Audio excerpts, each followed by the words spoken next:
अगर हम आधुनिक लेबनान की एक तरह से बात करते हैं तो 18वीं शताब्दी में प्रमुख रूप से मेरोनाइट, कैथोलिक और जो ड्रूज कम्युनिटी है उनके द्वारा मिलकर अगर हम देखें तो माउंट लेबनान मुतासफरत की एक तरह से स्थापना की गई।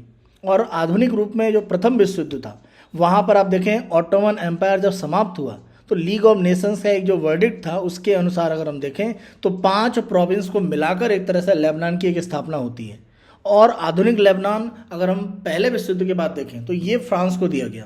और दूसरे विश्व युद्ध के बाद आप देखें 1943 में एक नेशनल पैक्ट साइन किया गया जिसके माध्यम से पूरे लेबनान का जो सत्ता का एक तरह से जो भागीदारी है उसका बंटवारा कर दिया गया। ये इसकी मजबूती और एक तरह से कमजोरी दोनों का कारण है।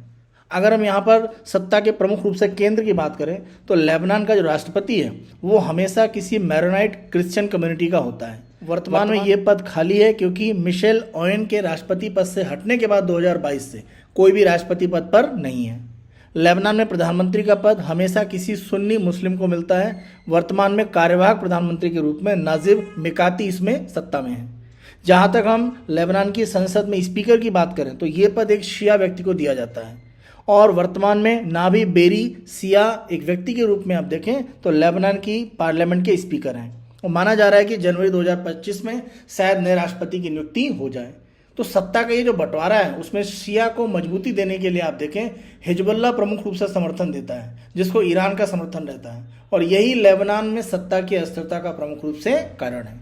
इसी तरह के जियोपॉलिटिकल समाचार के लिए मेरे यूट्यूब चैनल के साथ जुड़े रहें। इसके लिए चैनल को आज ही सब्सक्राइब करें।